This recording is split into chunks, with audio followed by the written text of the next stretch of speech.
Jesús ha dicho, estas señales seguirán a los que creen. Yo tengo que creer toda la Escritura, porque toda la Escritura, de principio a fin, es la palabra de Dios.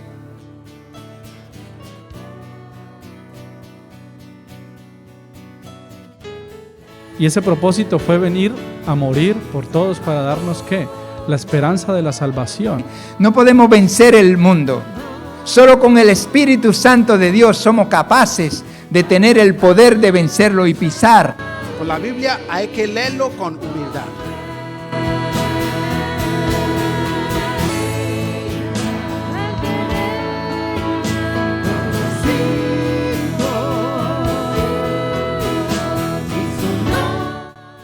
Apártate en un lugar y le dice al Señor, yo quiero conocerte.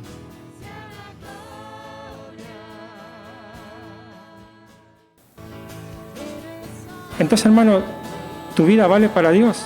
Pero tenemos su promesa de que Él está con nosotros.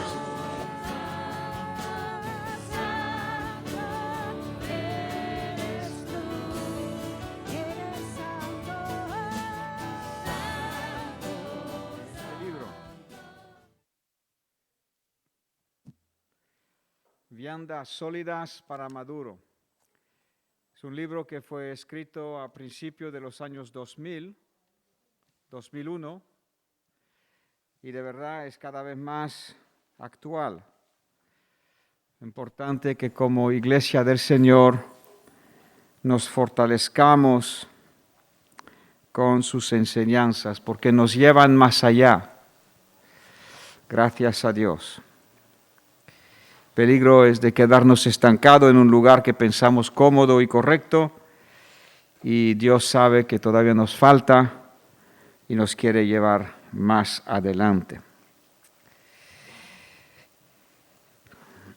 Vamos a entremezclar juntamente con la lectura de este capítulo, el capítulo 58 del libro de Isaías. Así que si abrimos la primera pantalla, veremos que nos dice de leer el capítulo de Isaías 58.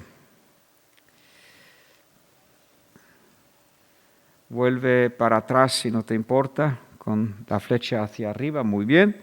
Isaías 58. Así que te voy a invitar a que puedas abrir o encender tu Biblia a este capítulo. Y vamos a leer los primeros 4 versículos para empezar. Señor, una vez más te presentamos esta enseñanza y que cada uno de nosotros seamos edificados, apuntados, afinados en nuestra andadura contigo. Señor, pon delante de nuestros ojos tu visión y tu deseo.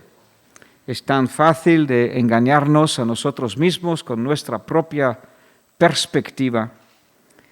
Pero Señor, gracias por tu palabra, que es el espejo que nos permite vernos dentro. A ti sea la gloria, Señor. Me entrego en tus manos como vasija de barro para que hagas tu voluntad. Amén.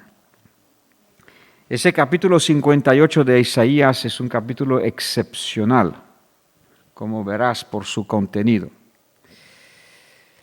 Y ahí dentro encontramos mucho de lo que Dios espera de cada uno de nosotros a medida que vamos avanzando hacia la madurez.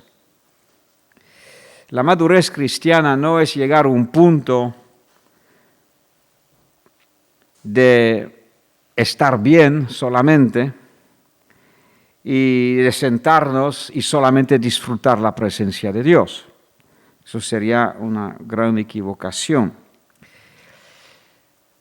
El llamado de Dios para nuestra vida es de ser como Cristo, no de ser feliz en sí, sino de ser santo como Dios. Eso es la meta. Dios nos está transformando y conformando a la imagen de su Hijo. A veces es muy fácil deslizarnos de los puntos así principales y pensar, pues mira, Dios quiere mi felicidad y yo pues cuando sea feliz habré alcanzado la meta. La felicidad es un producto, obviamente, de la santidad y de una relación correcta con Dios. Pero vamos a empezar a leer desde el versículo 1 y así dice el Señor al profeta: clama a voz en cuello. ¿Esto cómo es? Es clamar a gran voz, gritando, ¿no? No te detengas. Alza tu voz como trompeta y anuncia a mi pueblo su rebelión y a la casa de Jacob su pecado. ¿Y cuál es el pecado o cuál es la rebelión de este pueblo? Versículo siguiente, pues que me buscan cada día. ¿Y eso está mal? Me buscan cada día y quieren saber mis caminos, como gente que hubiese hecho justicia y que no hubiese dejado la ley de su Dios. Me piden justos juicios y quieren acercarse a Dios. Porque dicen, ayunamos. Y tú, oh Dios, no hiciste caso. Humillamos nuestras almas y no te diste por entendido. He aquí que en el día de vuestro ayuno o de vuestra búsqueda de Dios, buscáis vuestro propio gusto y oprimís a vuestros trabajadores. He aquí que para contiendas y debates entre vosotros ayunáis, para herir con el puño inicuamente, y no ayunáis como hoy, para que vuestra voz sea oída en lo alto. Seguiremos leyendo. A partir de este momento, Dios sigue su conversación con el pueblo de Israel, les marca 21 cosas que no están haciendo bien, que Dios tiene queja y reproche, y les entrelaza 21 gloriosas promesas. Vamos a seguir leyendo. ¿No es más bien, versículo 6, el ayuno que yo escogí desatar las ligaduras de impiedad? Soltar las cargas de opresión, dejar ir libres a los quebrantados y que vosotros rompáis todo yugo. ¿No es que partas tu pan con el hambriento y a los pobres errantes albergues en casa? ¿O que cuando veas el desnudo lo cubras? ¿Y no te escondas de tu hermano? Entonces nacerá tu luz como el alba.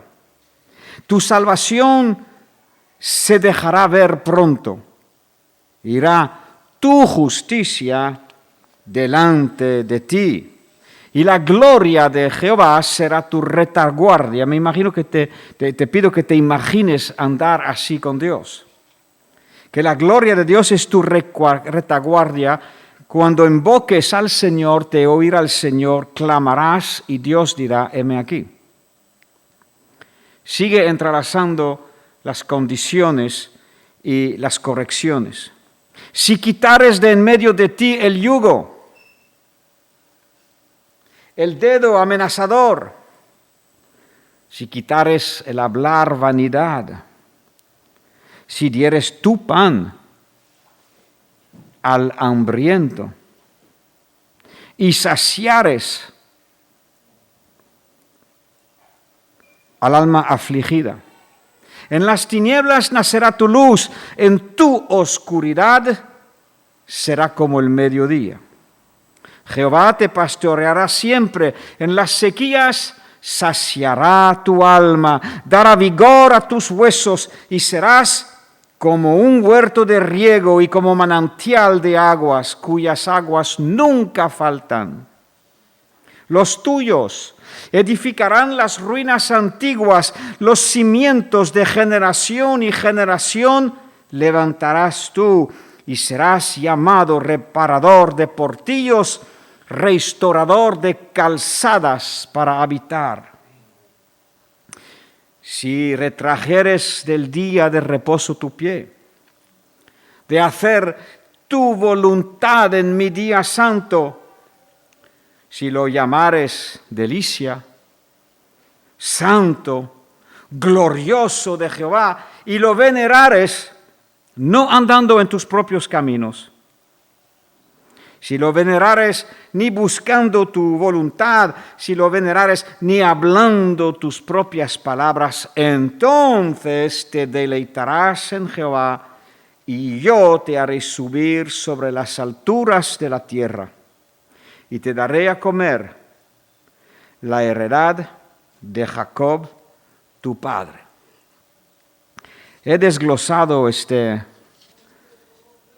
capítulo 58 y como he dicho, hay 21 condiciones o correcciones si son necesarias corregir en nuestra vida o cosas que Dios anhela y desea que hagamos para ser como Él. 21 y 21 preciosas y grandísimas promesas. Como ves en esta lectura rápida, hay condiciones. Dios nos está llamando a cumplir, Dios nos está llamando a hacer su voluntad. En Miqueas 6:8 dice la palabra de Dios: se te ha declarado, oh hombre, lo que Dios te pide y espera de ti, que hagas justicia, que ames la misericordia y que andes humildemente con tu Dios. En lo que hemos leído aquí son actos de justicia y son actos de misericordia hacia las personas. Dios anhela que desatemos las ligaduras de impiedad, soltemos las cargas que oprimen la gente, que a los quebrantados por la vida los dejemos ir libres. Dios anhela que partemos nuestro pan con el hambriento, por eso los martes estamos ocupando el día en la iglesia y varios hermanos preparando comida para dar al hambriento. Al pobre errante, albergues en casa, cuando veas el desnudo, también el ministerio de misericordia con la ropa, lo cubras y no te escondes de tu hermano. Cuando veamos una necesidad, a veces es más fácil girar la cabeza, cambiar la acera y escondernos, desentendernos un poco porque sabemos que nos va a pedir implicarnos. Sin embargo, cuando vemos las cosas que Dios está marcando, podemos escuchar su corazón. Podemos escuchar que Dios ama a las personas. Podemos escuchar que Dios sufre con el afligido y con el oprimido. Que cuando ve personas con cargas o con ataduras o ve personas que están endemoniadas, el corazón de Dios sufre. Y vemos como Él habla a su pueblo y dice: a ver, gente mía, me buscáis cada día. Eso me llama mucho la atención, que cuando Dios quiere anunciar a su pueblo, era un pueblo que le buscaba cada día y que quieren conocer los caminos de Dios. Pues yo creo que esa actitud es muy buena. Me piden justos juicios y quieren acercarse a Dios. Gloria a Dios.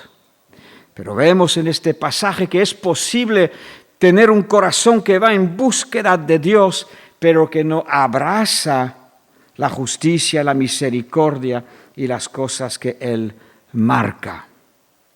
Piden justicia, piden revelación, buscan del Señor cada día, piden justos juicios, pero después no andan en el camino marcado por el Señor. Así que esta tarde, en este pequeño contexto, miraremos después en detalle las promesas.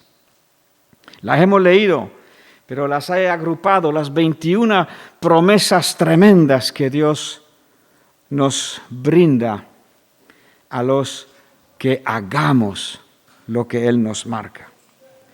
Y vamos a ver ese capítulo 15, la obediencia parcial. ¿No es este un problema que todos y cada uno de nosotros tenemos? Buscamos del Señor, hacemos un devocional, queremos que Dios hable en nuestra vida, pero después andamos a nuestro aire, a nuestro parecer. Transigimos una y otra vez con muchos parámetros y el Señor se queda como, mándale un profeta y dígale que aunque me están buscando y quieren saber, mira que son personas que no están deseando andar. Y vamos a leer ese capítulo 15, la obediencia parcial. ¿Se puede cerrar la puerta, por favor? Hay mucho ruido. Os ruego que durante las predicaciones haya concentración y no haya movimiento, porque se nos distrae todo el mundo. Gracias. Y hasta el predicador también. Vaya al servicio antes, vaya al servicio después, por favor. Gracias.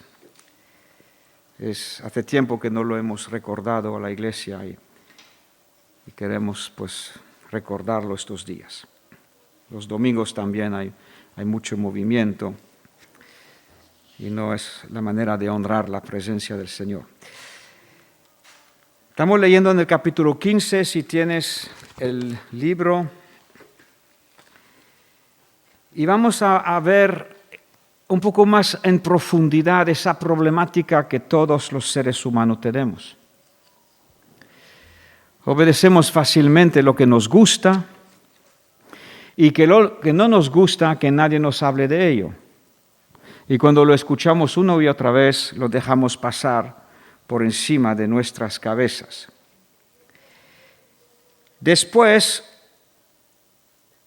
Samuel dijo a Saúl, estamos leyendo de 1 de Samuel, capítulo 15.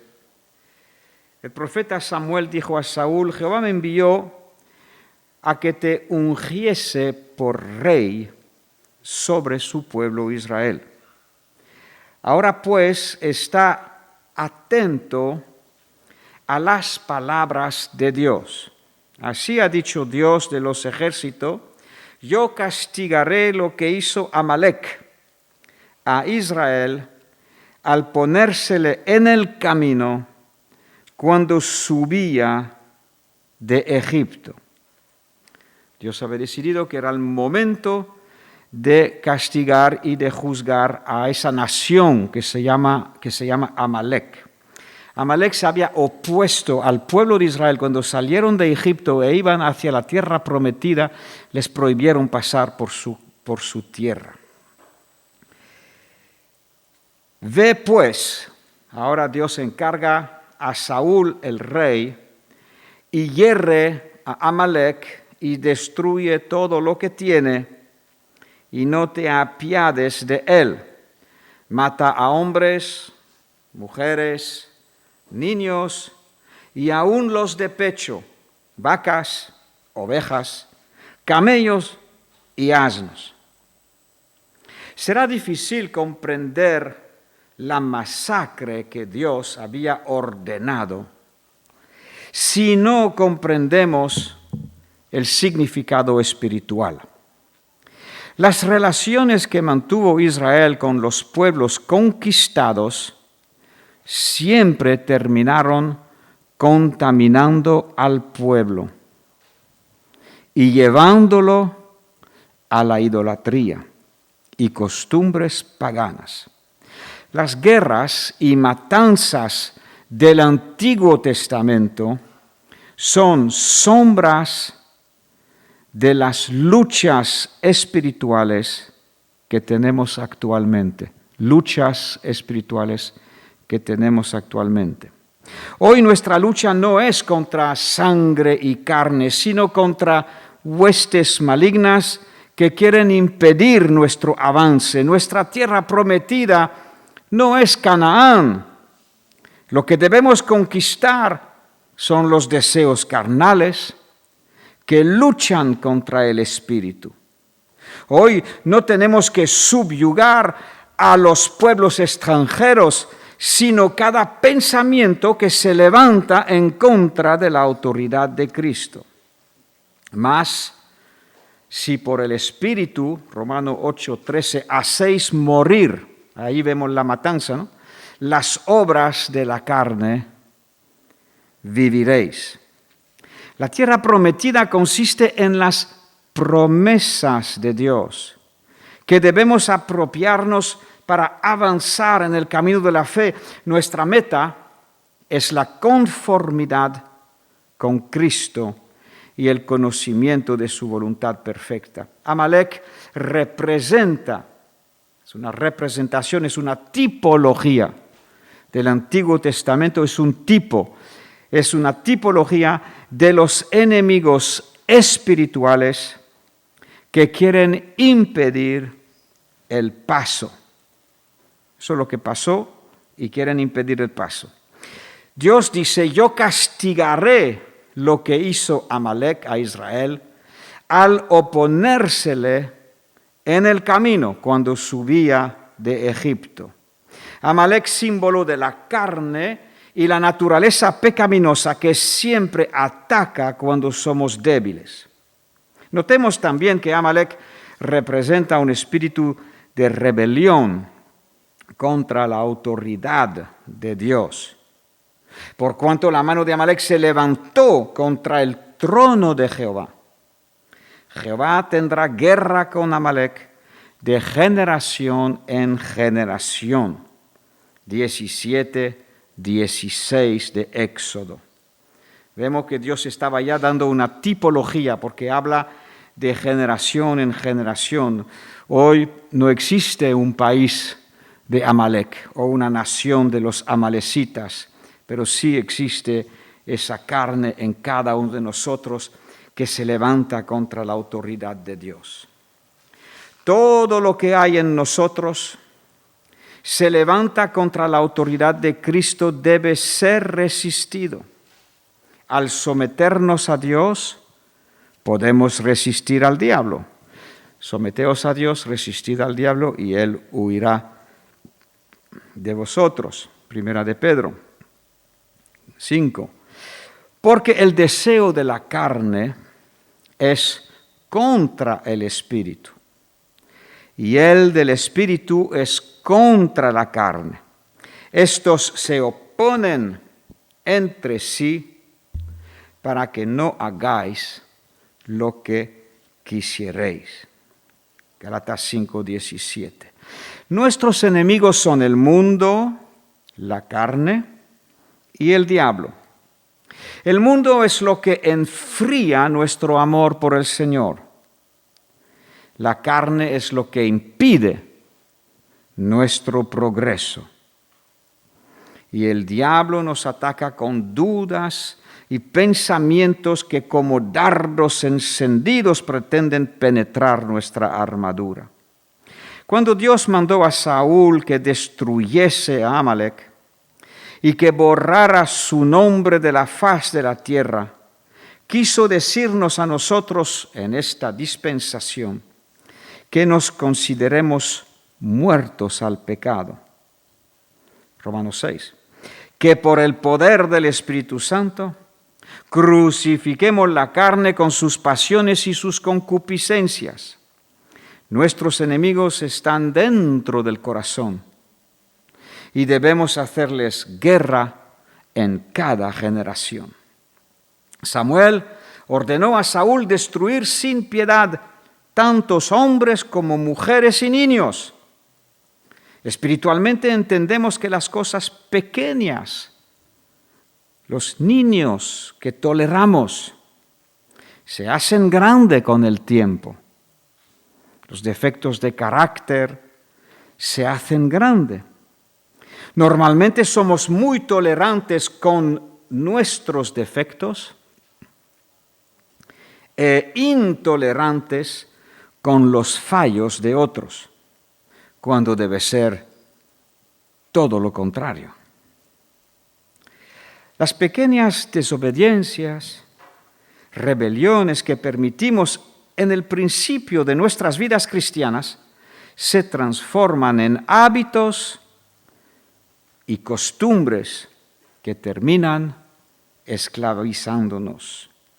La actitud de independencia, que al principio nos parece una virtud, va creciendo hasta que se levanten muros que nos separan. La obstinación, que pensamos que es solamente algo inofensivo, que hemos heredado de nuestros padres, termina siendo como el pecado de hechicería, porque desea controlar y manipular. Defectos de carácter como la falta de puntualidad, la falta de consideración, la falta de disciplina y de dominio propio, terminan siendo como gigantes que nos impiden entrar en las promesas de Dios. El descuido de la vida devocional termina como malos hábitos que apagan el fuego del Espíritu, desembocando en una vida infructuosa. La lástima propia es una forma de tener piedad de la carne. La tentación que sufrió Jesús es la que sufrimos nosotros. Cuando Jesús declaró a los discípulos que iba a sufrir, ser crucificado y resucitar al tercer día, Pedro le tomó físicamente por los hombros y le dijo: que no te acontezca nunca. Cristo respondió: detrás de mí, Satanás, porque no miras las cosas según la mira de Dios, sino según los hombres.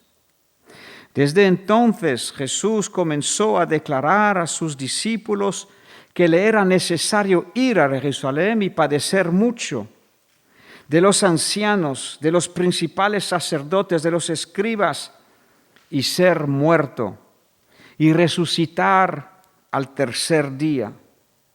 Entonces Pedro, tomándolo aparte, comenzó a reconvenirle diciendo: Señor, ten compasión de ti. En ninguna manera te acontezca esto. Pero él, volviéndose, dijo a Pedro: quítate de delante de mí, Satanás, me eres tropiezo, porque no pones la mira en las cosas de Dios, sino en las cosas de los hombres. Mateo 16, 21, 23. Hasta su último momento de vida le enjuiciaban, diciendo: si eres hijo de Dios, sálvate y baja de la cruz. Es la misma tentación que enfrentamos hoy. Ten piedad de ti mismo, no sufras, no te sacrifiques tanto, sálvate. El Señor nos ha dicho claramente que el que quiere salvar su vida la perderá. El que pierda su vida por mi causa la salvará. Las quejas, las críticas y las censuras terminan en el pecado de murmuración que trajo tanto juicio sobre los hijos de Israel. Mientras Josué luchaba contra Amalek en el valle, Moisés estaba intercediendo en la cumbre de la montaña. Y sucedía, Éxodo 17:11, que cuando alzaba Moisés sus manos, Israel prevalecía. Mas cuando él bajaba sus manos, prevalecía Amalek. Sin la intercesión y el espíritu de oración, que es lo que venimos hablando las últimas 3 o 4 semanas, los deseos carnales vencen a los deseos santos. Cuando las manos se cansan y nos falta el espíritu de oración, el enemigo gana ventaja. Pero cuando levantamos manos santas a Dios en oración, la iglesia prospera. Los intercesores son tan importantes como los soldados que luchan mano a mano. Saúl obedeció a Samuel parcialmente. Él vivía bajo la ilusión de que había obedecido, pero vemos que había obedecido a su manera. Dijo: yo he cumplido la palabra de Jehová. Mirando desde nuestra perspectiva natural, llegaremos a la conclusión de que Saúl tuvo una gran victoria. Saúl derrotó a los amalecitas, tomó vivo a Agag, el rey de Amalek, pero a todo el pueblo mató a filo de espada. Interpretándolo, podemos decir que tuvo mucha victoria sobre algunos pecados. Venció los vicios que le perjudicaban, pero dejó vivo al rey. Y perdonó lo mejor del ganado. Saúl dejó vivo al rey Agag como trofeo de su victoria. Perdonó lo mejor del ganado con la excusa de después poder sacrificarlo a Dios. Pero Samuel le respondió diciendo: ¿se complace Jehová tanto en los holocaustos y víctimas como en que se obedezca la palabra del Señor? Ciertamente el obedecer es mejor que los sacrificios, y el prestar atención es mejor que la grosura de los carneros, porque como pecado de adivinación es la rebelión, y como ídolos e idolatría la obstinación. Por cuanto tú desechaste la palabra del Señor, Él también te ha desechado para que no seas rey. Primera de Samuel 15, 22 a 23. El rey Agag es el yo, que aunque llega a creer en el Señor y someterse a cuantas reglas le presente el cristianismo, pero sigue vivo. Jesús dijo que el que no renunciare incluso a su propia vida, no puede ser su discípulo. ¿De dónde surgen los pequeños reinos que se levantan en las iglesias? Pequeño reino aquí, pequeño reino aquí, pequeño reino, sino de dejar vivo el rey Agag. Los nuevos convertidos son tan consentidos como los niños en casa. Y no podemos esperar que actúen distinto a niños malcriados en la iglesia. Los pequeños reinos, tarde o temprano, se confrontarán. Y la lucha por el poder terminará en divisiones. Buscamos muchas excusas para mantener el control y seguir haciendo las cosas que nos gustan. Pero esta obediencia parcial a los ojos de Dios es desobediencia. Su fallo era la obediencia parcial a su manera y ser también influenciado por la opinión de la gente. Cuando el Señor le ungió como rey, le dijo: ahora pues, está atento a la palabra del Señor. Con la unción y la autoridad viene la responsabilidad de la obediencia. El que recibe más es más responsable. Al que se le confiere más, más se le pedirá a cambio. El ungido de Dios es responsable a quien le ungió, no al pueblo. Esto es entender el concepto de teocracia. La delegación del gobierno viene de arriba, no viene de la democracia. La democracia es cuando el pueblo elige y le da autoridad a algunos para dirigir.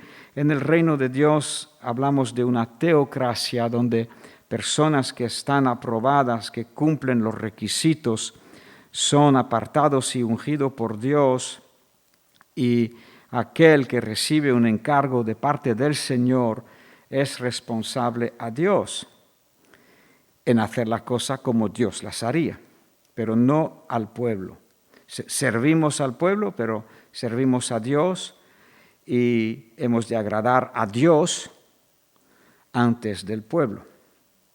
Aunque según nuestro concepto moderno tendríamos piedad de él y no vemos la seriedad del asunto, Samuel le acusó de ser rebelde y obstinado. Quiero decir con esto que en lo que no era aparente, en el mero hecho de dejar vivo algunos de los animales y no matar al rey, Dios sí vio las motivaciones de su corazón. Todos los caminos del hombre son limpios en su propia opinión, pero Jehová pesa los espíritus, Proverbio 16:2. Dios dijo a Samuel,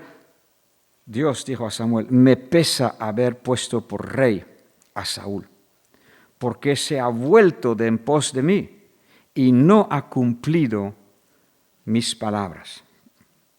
Si queremos llevarlo a un terreno más natural, imagínate un batallón de un ejército que recibe órdenes y va y hace las cosas a su manera. Cuando vuelve el capitán o el coronel o el general, no van a estar muy de acuerdo con lo que se ha hecho. Algo similar ha pasado aquí. Desde aquel momento podemos ver el declive de este hombre ungido de Dios, puesto y elegido por Dios para ser rey, y fue rey.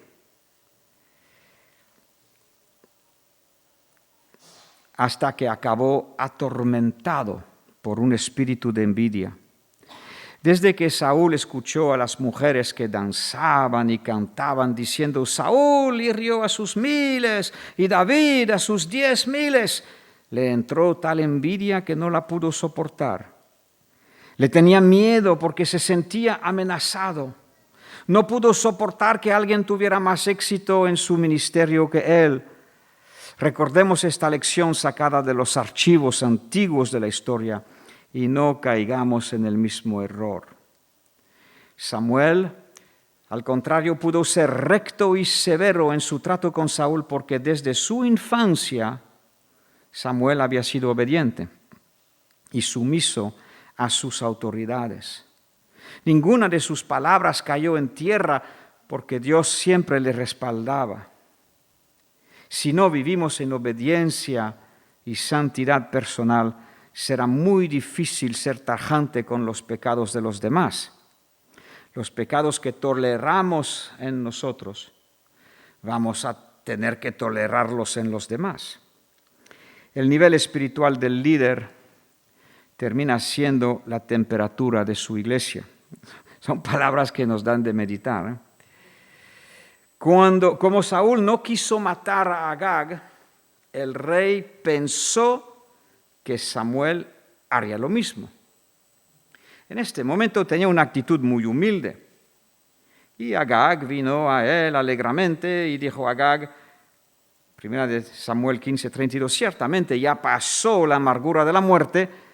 Y Samuel dijo, como tu espada dejó a las mujeres sin hijos, así tu madre será sin hijo entre las mujeres. Y entonces fue Samuel, el profeta, que cortó en pedazos a Agag. Había sido la responsabilidad de Saúl, pero no obedeció y Samuel lo tuvo que hacer. Dios, aunque es paciente y misericordioso, no tolera el pecado, no pasa la mano, no dice no pasa nada, que nos ocasionará la muerte. Tomará las medidas necesarias para santificar a su pueblo. Al dejar vivos a los pueblos que habían en la tierra de Canaán, pues ¿qué pasó? Hicieron alianzas, hicieron casamientos. Poco a poco la devoción a Dios se fue enfriando y los ídolos paganos conquistaron sus corazones. La historia nos enseña que los enemigos que dejamos cohabitar con nosotros terminarán siendo lazos y aguijones en nuestros ojos. Número 33, 55. Y si no echaréis a los moradores del país de delante de vosotros, sucederá que los que dejaréis de ellos serán como aguijones en vuestros ojos y por espina en vuestro costado, y os afligirán en la tierra en que vosotros habitaréis. No tengamos piedad de las cosas que parecen pequeñas, puesto que nos pondrán causar en el futuro la ruina y la perdición. Si nuestras voluntades no están rendidas a Cristo y no hemos presentado el cuerpo nuestro en sacrificio vivo a Dios, nuestros sacrificios económicos o de tiempo o de palabra no compensarán, ni podremos ganar méritos. Dios no se complace tanto en sacrificios que pudiéramos hacerle a Dios como en nuestra obediencia.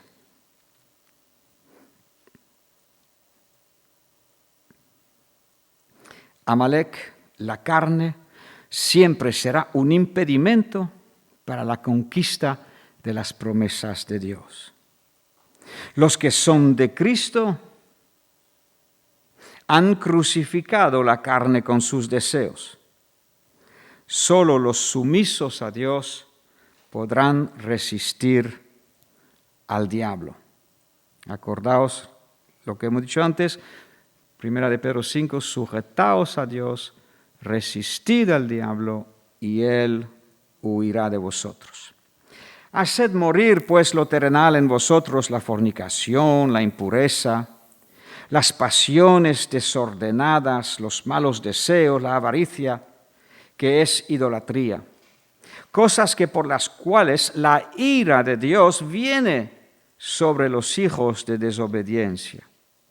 La victoria que tengamos en la oración se realizará en la guerra en el valle con las luchas diarias que libramos en la vida cotidiana. Seamos como Caleb, Josué y Caleb, que tomó posesión de la tierra prometida. En Números 14, 24 habla de, pero a mi siervo Caleb, por cuanto hubo en él otro espíritu, y decidió ir en pos de mí, yo le meteré en la tierra donde entró, y su descendencia la tendrá en posesión. Solamente 2 personas de los 2,5 millones que salieron de Egipto pudieron entrar en la tierra prometida. Solamente 2. Ni Moisés pudo entrar. Él entró más tarde en el monte de la transfiguración, pero el caso de Moisés también es un poquito diferente. Volvemos a este Isaías 58 y damos al primero, y vamos a ver esta lista de 21 promesas de Dios. Son excelentes, son fuera de lo común, son promesas fuera de la norma. Nos dice que nacerá tu luz, nos está hablando de nuestra luz, nosotros somos la luz del mundo, nacerá tu luz como el alba. Tu salvación se dejará ver pronto. Irá tu justicia delante de ti, y la gloria de Dios será tu retaguardia. Yo cuando escucho esto digo, Señor, ese es el modelo que tú quieres, nos estás brindando ese lugar, este asiento. Yo no sé qué asiento es, pero nos está brindando ese lugar. Entonces invocarás y Dios te oirá. Clamarás y Él dirá, heme aquí, en las tinieblas nacerá tu luz. En tu oscuridad, en tu momento malo, va a ser como el mediodía. Jehová te pastoreará siempre. En las sequías, que hay sequías, saciará tu alma. Dará vigor a tus huesos y tú serás como un huerto de riego, es decir, siempre produciendo, siempre llevando frutos. Serás como un manantial de agua, siempre refrescarás a otros, cuyas aguas no faltan. Los tuyos edificarán las ruinas antiguas, los cimientos que han sido derrumbados de generación en generación los levantarás. Es una persona que podrá hablar con autoridad y establecer los principios de Dios en la vida de otros. Y será llamado un reparador de portillos. Los enemigos no podrán entrar y salir a sus antojos por la vida de aquellos que habrán recibido la palabra de Dios por tu influencia. Serás un restaurador de calzadas para habitar. Te deleitarás en el Señor y Dios te hará subir sobre las alturas de la tierra y te dará a comer la heredad de Jacob, tu padre. Porque la boca de Jehová lo ha hablado. ¿Y por qué estoy compartiendo estas promesas juntamente con este capítulo 15? Pues vayamos a la siguiente hoja y ahí tenemos las condiciones. Ahí tenemos la cosa que Dios nos pide que hagamos, lo que cuenta para Dios. ¿Tú quieres saber lo que cuenta para Él? Pues lo hemos leído, mucho más que un sacrificio tuyo, tu obediencia. ¿Pero mi obediencia en qué? Pues leamos.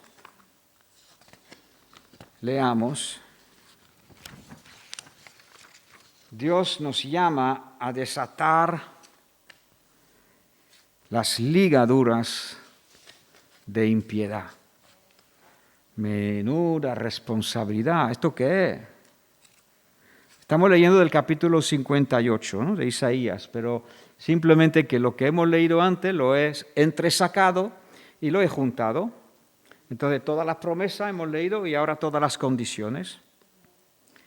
Dios anhela que más allá de buscarle, más allá de pedirle, Él quiere que nos impliquemos en su misión, la misión de Dios, para salvar y rescatar este mundo. Él hizo ya todo lo que podía hacer, a su propio Hijo no escatimó, mas lo entregó completamente, y dice la palabra en Romanos 8 que si Dios no escatimó a su propio Hijo, también con Él nos dará todas las cosas. Necesitaremos del Espíritu Santo, gloria a Dios. Necesitaremos entender por qué esta persona está ligada, atada en la impiedad.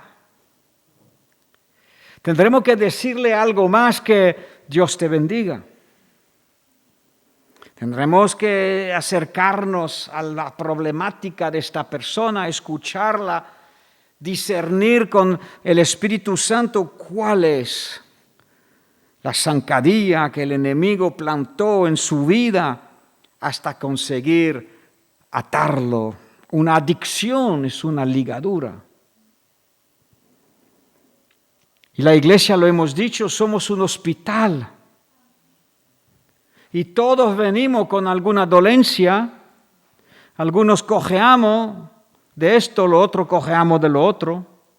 Y lo otro algunos tenemos dolores de corazón. Otros tienen dolores de mollera.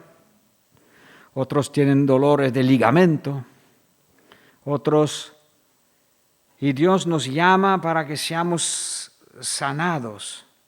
Dios nos llama a soltar las cargas de opresión. ¿Qué es esto? Pues el diablo le encanta ponerle cepos, cadenas, cargas pesadas sobre los hombros, depresiones, desánimos que pesan tanto que uno no puede levantar cabeza.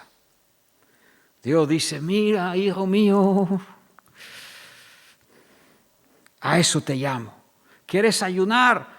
Pues lo hemos leído, no ayune para hacer las cosas a tu manera, ayune para que otros sean libres.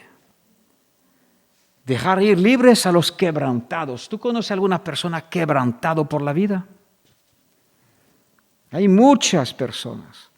Y todos nosotros, en un nivel u otro, hemos sido quebrantados.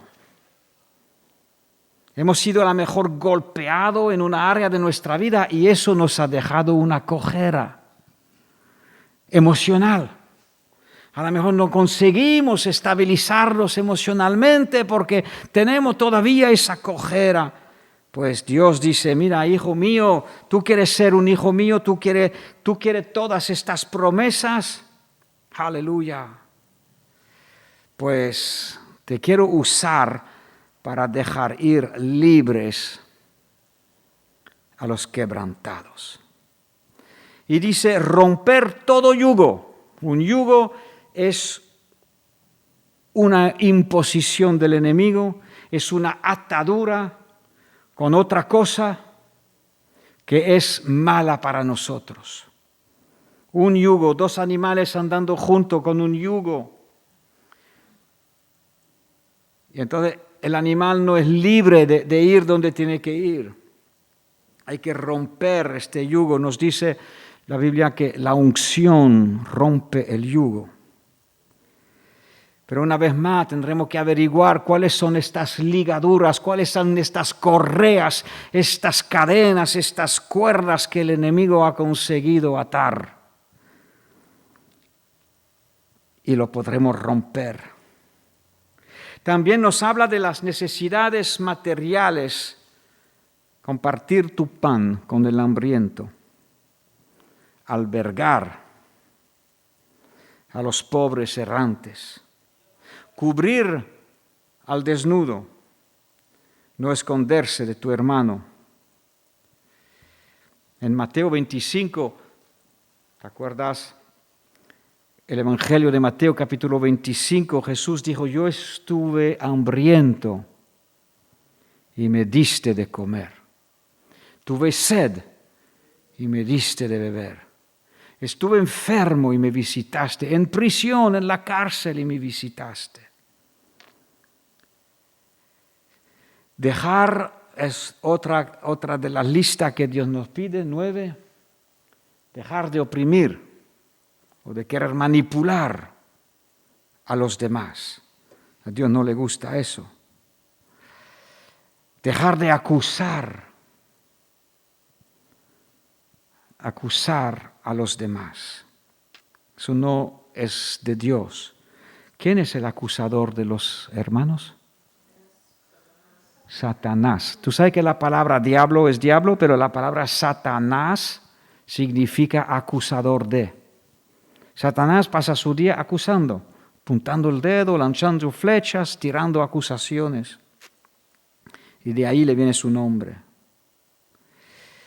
Dejar de hablar mal o de hablar vanidades, palabras que nos sirven. 12. Saciar el alma afligida. La persona que está pasando por una aflicción, que lo está pasando mal. Y tú vienes y la levantas. Aleluya.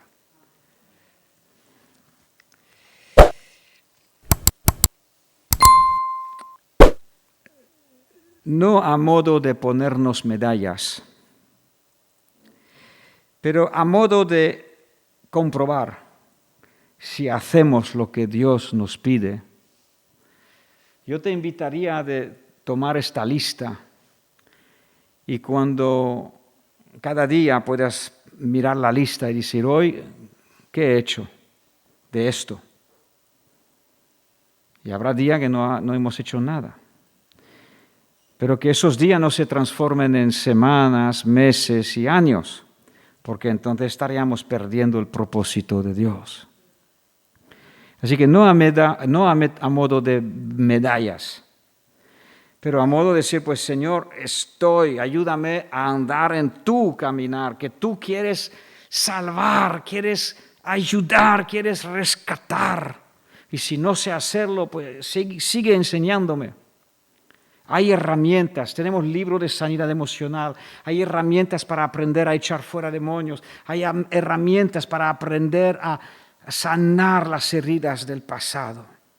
Hay palabra para ir reformando la manera de pensar, que es la central, la principal, porque es la verdad que nos liberta.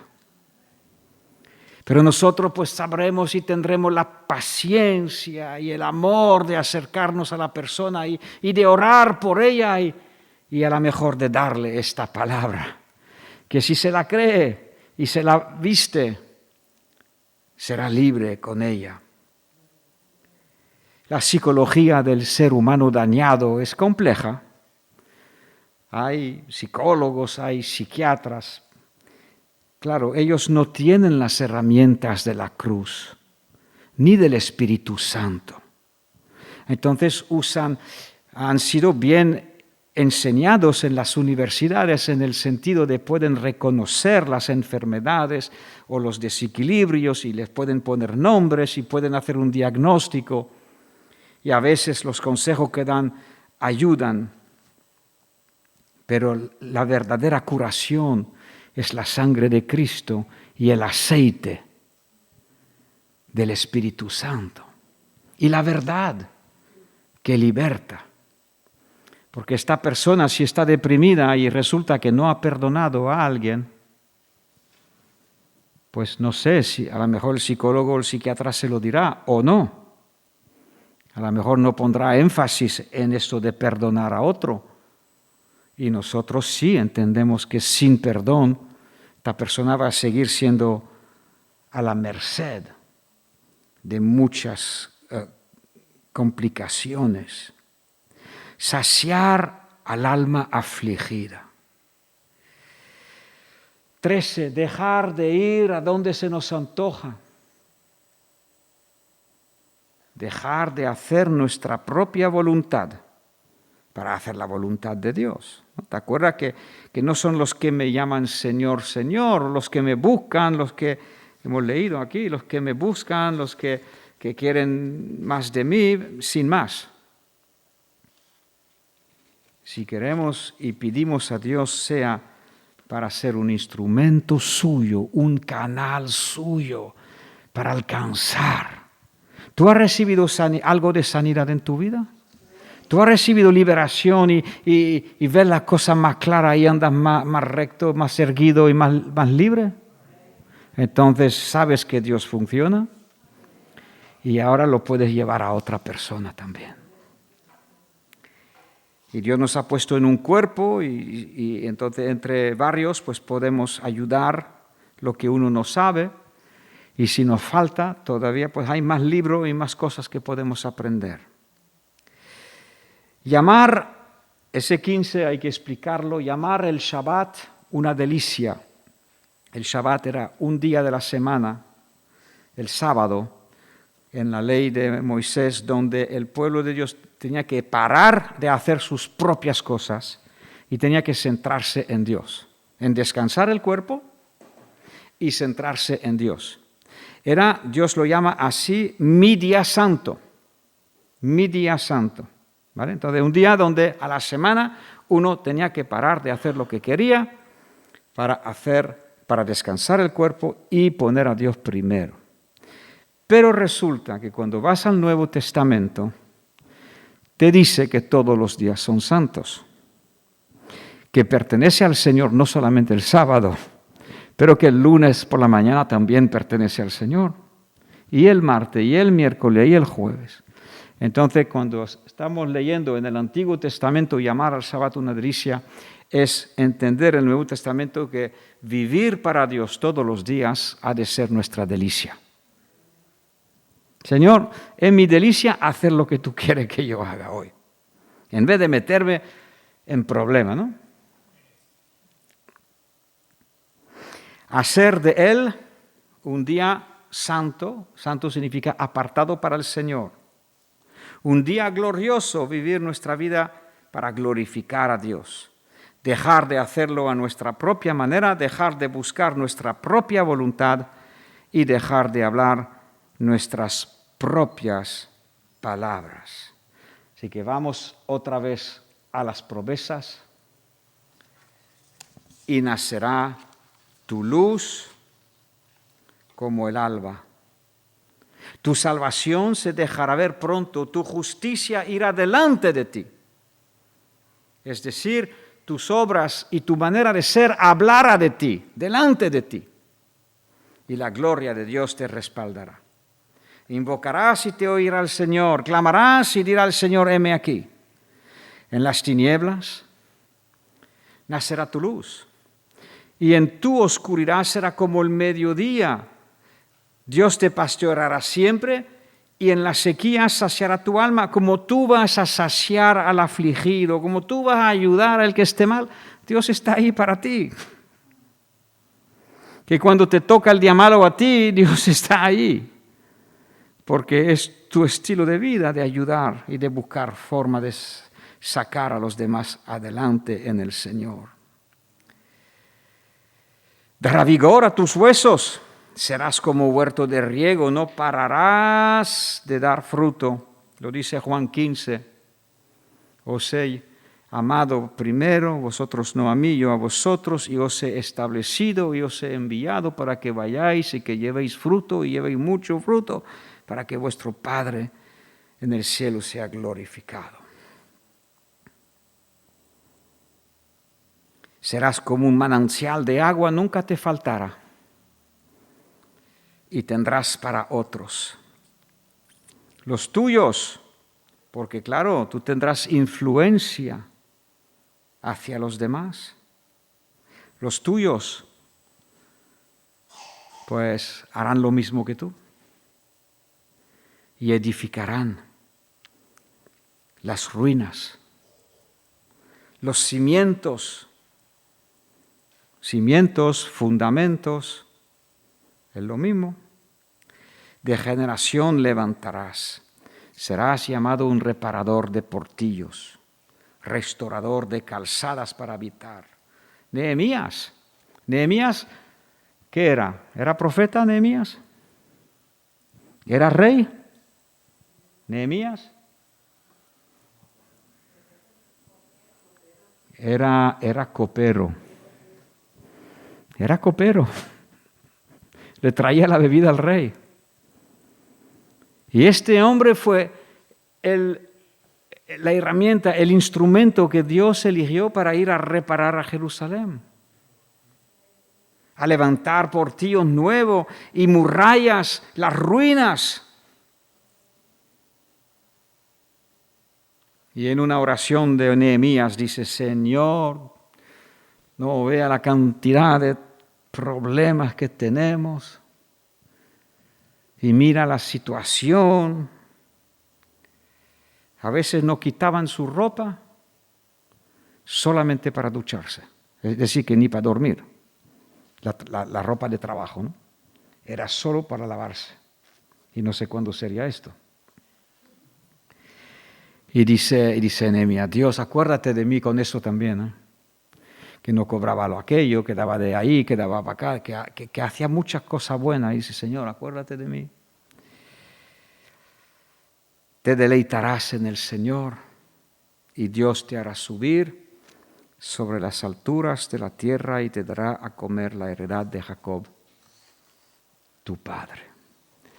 Así que vemos la grandeza de este capítulo, vemos las promesas gloriosas que Dios nos ha dado, pero vemos las condiciones también. Y hemos leído el peligro de obedecer parcialmente, de quedarnos a mitad de camino. Y a eso creo que el Espíritu Santo ha querido llamarnos la atención o despertarnos para que, gracias a Dios, hasta dónde hemos llegado. Gracias a Dios por lo que ya hemos conseguido. Gracias a Dios. Pero como podemos ver, el camino del Señor todavía está bien abierto delante de nosotros para que trabajemos juntamente con Él en la mies. El que no recoge conmigo está desparramando. De eso estamos hablando, de unirnos a recoger con el Señor. Y pues ayer tú puedes leer los evangelios. El Señor un día recogía a una prostituta, el otro día recogía a un cobrador de impuestos torcido, y otro día recogió a un tal Zaqueo. Era pequeñajo, Zaqueo, tan pequeño que quería ver al Señor y no lo podía ver. Porque había tanta gente que, imagínate, si todo el mundo tú le llegas aquí y dices, si yo no veo nada, y se fue a buscar el sicomoro, se subió encima, vio, y el Señor le dijo, bájate, Zaqueo, que hoy tengo que morar en tu casa. ¡Oh! El corazón le hizo un salto por dentro, y mientras los demás decían, mira este Jesús que se va con los impostores, con los maleantes, con los malos. Y mientras Zaqueo pensaba de otra manera, dice, Señor, la mitad de todo lo que tengo lo doy a los pobres. Zaqueo no era pequeño en generosidad. Y si he defraudado a alguien, 4 veces le voy a devolver. Jesús tuvo que decir, la salvación ha entrado hoy en esta casa. Aleluya. Un día Jesús estaba con Zaqueo, otro día con Leví, el Mateo, otro día con los pescadores, otro día con con otro, y todos los días con sus discípulos. Así que, hermanos, Dios nos está llamando en estos tiempos a ser estas vasijas de misericordia. Gracias a Dios por tu vida cada vez que has abierto tu boca para lanzar el mensaje de salvación o de esperanza. El mensaje de que hay un cambio, hay una esperanza, hay una vida disponible. Cada vez que lo haces eres bendito de Jehová, eres un manantial de agua. Y estás haciendo lo que le desborda del corazón al Señor. Dio a su propio Hijo por ello. Y tú y yo nos hemos de convertir en su mano que sigue saliendo, su pie que sigue yendo, su boca que sigue hablando, sus ojos que siguen viendo con compasión y con amor. Señor, te damos gracias por esta tarde, Señor, en esta clase de liderazgo que tú nos has dado, Señor. Nos sigues llamando hacia adelante y te damos gracias. En verdad son preciosas y grandísimas tus promesas. Señor, no permita que nuestra falta de experiencia o una falta de fe sea un impedimento alguno para que nos entregamos a ti para hacer lo que tú nos marcas. Señor, tú eres quien nos sana y nos cambias. Tú eres quien nos llevas.